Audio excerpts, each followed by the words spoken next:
Olá, começa agora mais um Saber Direito Profissão, o programa que te ajuda a entender melhor as diversas áreas do direito e as possibilidades no mercado de trabalho. Nesta semana a gente teve um curso diferente por aqui, foi sobre diálogos constitucionais. Quem deu as aulas para a gente foi a professora Cibele Fernandes Dias, que hoje eu recebo aqui para um bate-papo. Bem-vinda, professora. Obrigada. Bom, vamos começar falando então sobre esse tema. O que seriam então os diálogos constitucionais? Nesse tema, eu tratei da mutação constitucional, da mudança da Constituição pela mudança da sua interpretação. Também vimos federação e também o controle de constitucionalidade, o controle político e o controle jurisdicional. A ideia do diálogos é porque a Constituição ela é aplicada e ela é vivenciada por vários intérpretes que dialogam sobre a Constituição e como interpretá-la. Entendi. É um assunto um pouco denso, né? Principalmente para quem está começando a estudar aí o direito. Sim. Essa é a maior dúvida, professora, quando você entra em sala de aula. Os alunos, assim, têm um pouco de receio de uma matéria que envolve mesmo um olhar mais filosófico? Eu acho que, no começo, os alunos sentem uma dificuldade com o direito constitucional, porque ele é muito abstrato, ele é muito amplo. E também no colégio, no ensino médio, no ensino fundamental, falta aquela visão da moral e cívica que a gente tinha antigamente. Logo, falta um pouco da ideia do civismo constitucional. Mas isso acaba sendo compensado porque a gente puxa os noticiários, a gente puxa o que se discute na política e traz isso para as aulas de direito constitucional. E me conta um pouquinho agora de você, professora, como é que começou essa paixão pelo direito? Teve uma influência aí da família ou não? Você sempre soube mesmo que queria direito? Não teve nenhuma influência da família, decididamente, porque meu pai queria que eu fosse médica. Até ele ficou triste quando eu resolvi fazer direito. Depois, no fim, acabou ficando feliz, mas eu escolhi por conta mesmo fazer direito. E eu gostava de história, não tinha a menor ideia do que era o direito, não tinha ninguém na família. Foi uma escolha guiada pela intuição. E deu super certo. E deu super certo. Que bacana. Bom, professora, você é de Curitiba, não é isso? Estou vendo aqui que você é mestre e doutora em Direito Constitucional, e aí você já fez isso na PUC em São Paulo, né? Sim. Por que essa especialização na área acadêmica que hoje a gente vê até pouco, né, nas universidades, né? Essa questão do mestrado e do doutorado, como é que você vê isso?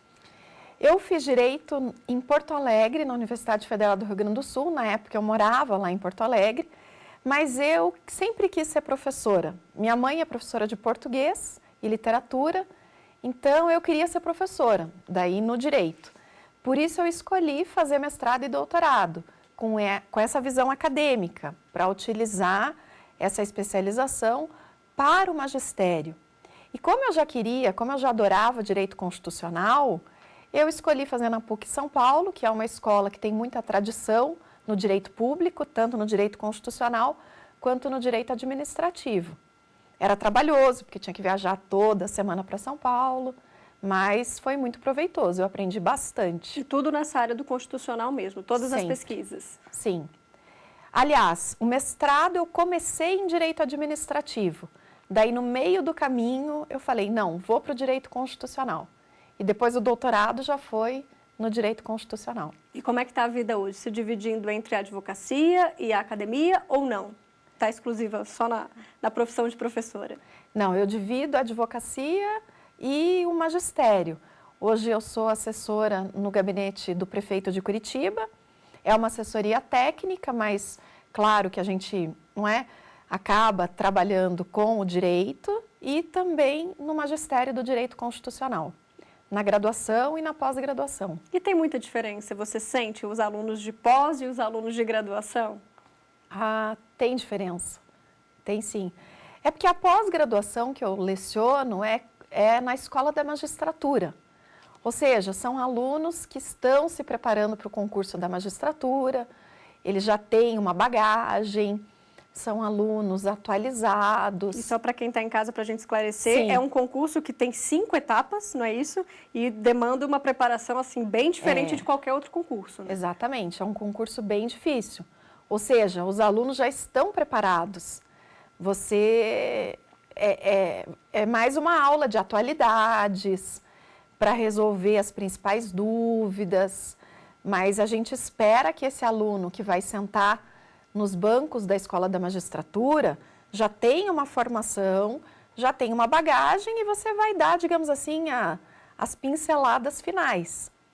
Na faculdade, eu acho muito mais legal, porque você pega o aluno cru e você vai moldar o estudo do direito constitucional. Ou seja, se você fizer com que esse aluno goste do direito constitucional, você vai impregnar com a sua visão, o que você, digamos assim, você vai moldar o conhecimento dele. Então, você pega o aluno no começo, na pós-graduação, você já pega uma pessoa que já tem uma formação. E uma discussão que vira e mexe a gente tem aqui, professora, é essa questão dos alunos saírem já da graduação e de cara encararem, por exemplo, um concurso para a magistratura, que é algo muito sério. Seus alunos são muito novos ou você julga que eles já estão preparados? Porque tem que ter uma vivência, né, para você ocupar uma cadeira. Pois é, eu acho que isso hoje mudou um pouco depois que a emenda 45 passou a exigir os 3 anos de atividade jurídica para fazer o concurso. Mas 3 anos também é pouco, passa assim, né? Passa muito rápido. E os alunos são muito jovens quando vão tentar o concurso para a magistratura. Mesmo também tem os 3 anos de atividade jurídica para fazer o concurso do Ministério Público. Mas se a pessoa se forma com 21 anos, com 24 ela já está apta, pelo menos do ponto de vista do tempo, para fazer o concurso. Nesses 3 anos ela vai advogar, ou ela vai lecionar, ou vai exercer um outro cargo público privativo de bacharel em Direito. Mas ainda são pessoas jovens que vão tentar o concurso para a magistratura. Perfeito. Professora, vamos falar um pouquinho mais da sua carreira profissional? Você teve trabalhou em vários entes federativos, né? Me conta um pouquinho dessa sua carreira.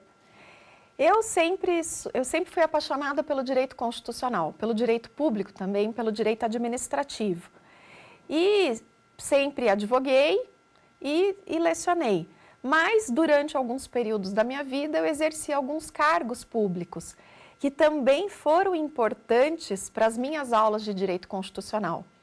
Então, eu fui assessora parlamentar na Assembleia Legislativa do Paraná.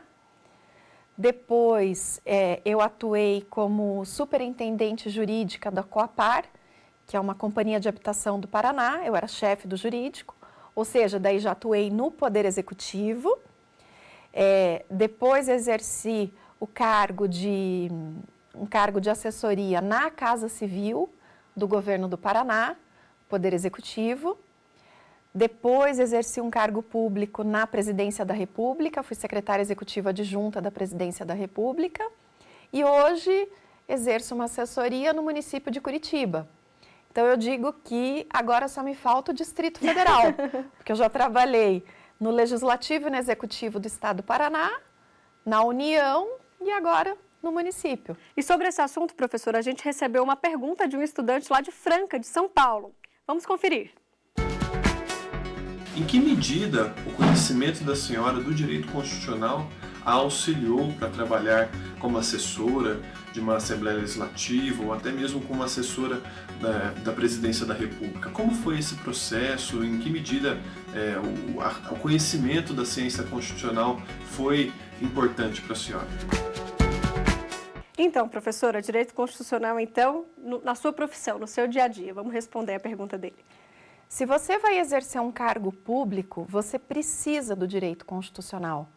Eu penso que não tem como exercer qualquer cargo público sem um conhecimento básico do direito constitucional, porque ele que vai situar as competências dos poderes, o direito constitucional que fornece as regras básicas, principalmente sobre os mecanismos de freios e contrapesos, os controles recíprocos entre os poderes. Ou seja, um cargo público no Executivo, no Legislativo ou no Judiciário depende do conhecimento do direito constitucional. Na Assembleia Legislativa, esse conhecimento é muito importante porque nós trabalhamos em 2 frentes no Poder Legislativo, na elaboração das leis e daí no acompanhamento do processo legislativo E isso é basicamente o direito constitucional posto em prática, o processo legislativo. E também a segunda grande função do Poder Legislativo é a função de fiscalização. Todas essas ferramentas de fiscalização do Legislativo estão previstas na Constituição. Para ficar mais claro para ele, professora, a gente consegue Sim. dar um exemplo prático de alguma Sim. situação que você passou e falou assim, nossa, eu precisava desse conhecimento, dessa base teórica para tomar essa decisão. Sim. Se, por exemplo, quando um deputado vai apresentar um projeto de lei, por mais que lá na frente esse projeto vá passar pela Comissão de Constituição e Justiça, o deputado precisa ser bem assessorado sobre a constitucionalidade desse projeto de lei. Se realmente o Estado tem competência para legislar sobre aquele tema e se aquele projeto de lei, do ponto de vista do conteúdo, não viola nenhum dispositivo da Constituição. Portanto, um bom assessor, ele precisa conhecer o direito constitucional para evitar que um deputado apresente projetos de lei inconstitucionais. Até porque o deputado não tem essa bagagem, né, do direito. Exatamente, esse conhecimento técnico. Ou, se nós vamos assessorar um deputado no seu trabalho numa comissão parlamentar de inquérito. Numa comissão parlamentar de inquérito, o deputado precisa saber quais são os poderes da CPI, até onde que ele pode ir, se a comissão pode quebrar sigilo bancário, se a comissão pode quebrar o sigilo da comunicação telefônica. Tem aquela velha máxima, melhor prevenir do que remediar. Então, eu acredito que uma primeira linha de assessoria é evitar a prática de atos inconstitucionais, que depois vão causar prejuízo para o próprio Estado e para a própria sociedade. Então, essa linha de prevenção, de evitar a prática de atos constitucionais, é uma linha muito importante e que um constitucionalista, uma pessoa que tem esse conhecimento do direito constitucional, pode auxiliar bastante um deputado a agir nesse sentido. Tá certo, pergunta respondida então. Obrigada. Professora, te peço então um minutinho, a gente faz agora uma rápida pausa, vamos para um intervalo, não saia daí.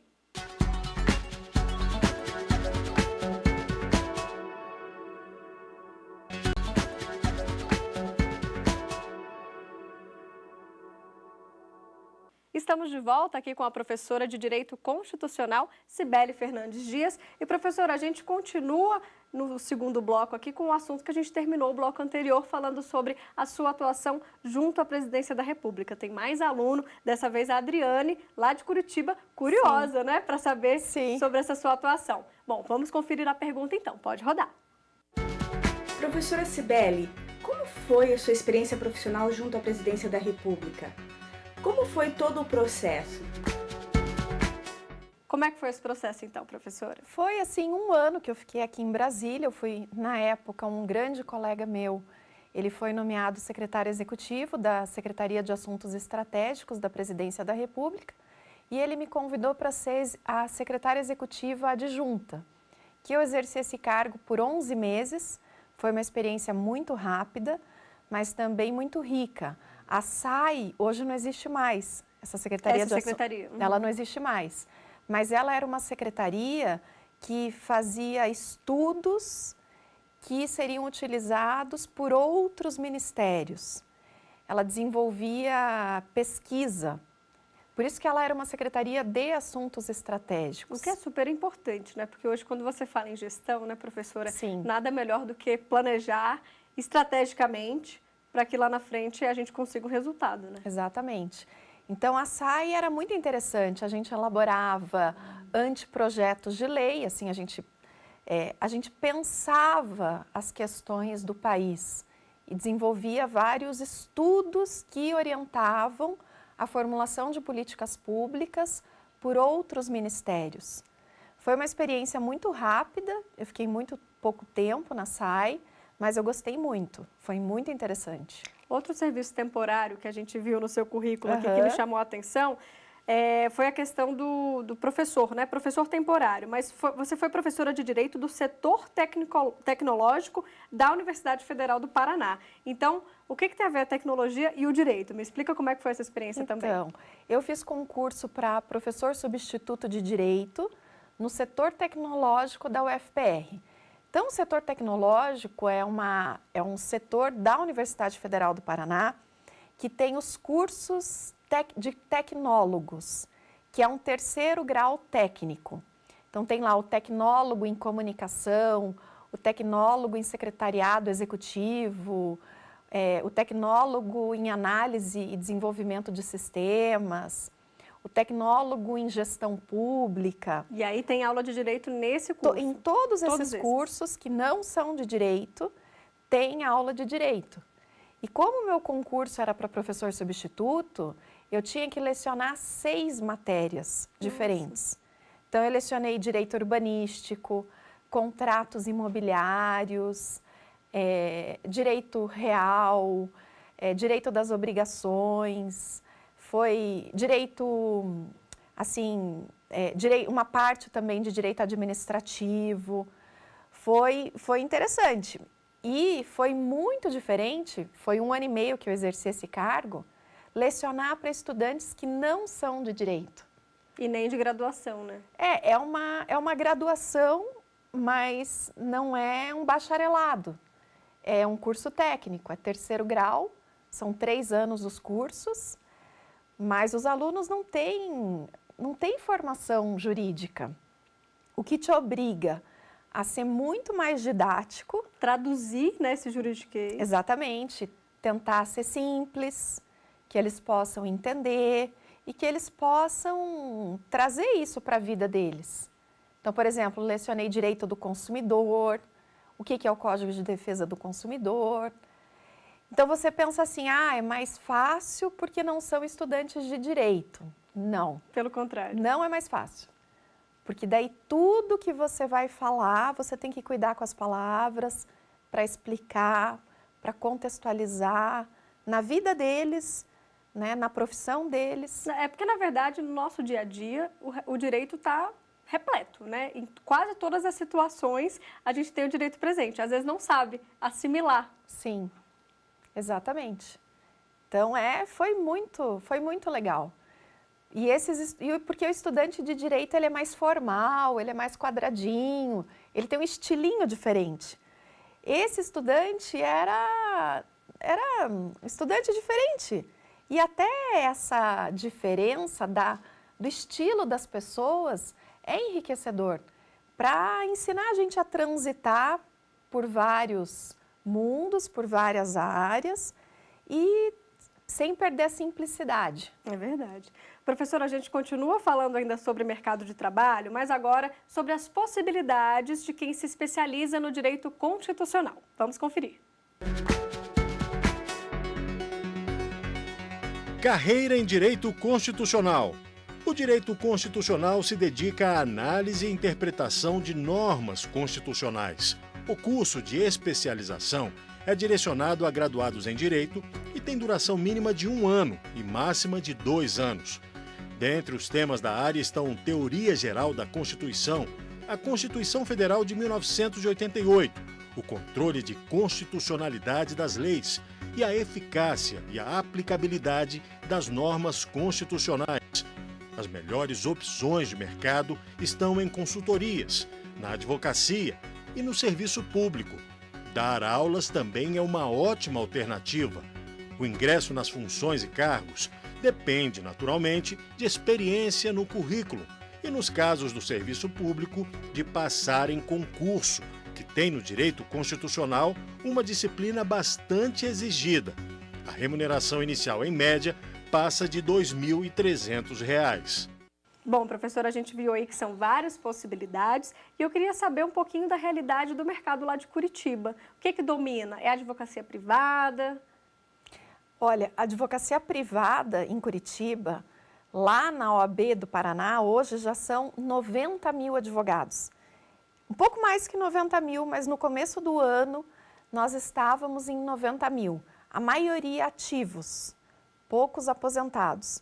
Então, o campo da advocacia privada é um campo muito forte em Curitiba. E eu acredito que essa especialização em direito constitucional abre novas portas para o advogado. Eu sempre digo para os alunos, se você conhecer direito constitucional, você vai conseguir debater essa questão constitucional e debatendo essa questão constitucional, você vai conseguir fazer com que o seu processo chegue no Supremo Tribunal Federal. Porque esse é o objetivo na maioria das vezes, né? Muitas vezes você tem que fazer com que chegue até a última instância. Para conseguir isso, você vai precisar ter uma questão constitucional sendo debatida no seu caso. É verdade. E, professora, a respeito ainda do direito constitucional, quais outras áreas? Existe, por exemplo, consultoria, a gente vê, às vezes, algumas áreas diferentes, a gente já falou aqui de todos os lugares que você trabalhou, da magistratura, também da área acadêmica, mas existem ainda outras áreas a serem exploradas?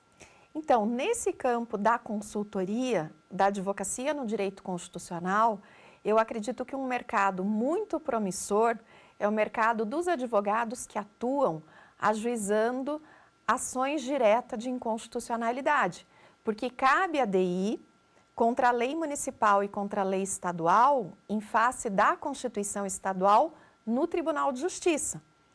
No Paraná, se nós formos pensar, são 399 municípios, 399 câmaras municipais legislando.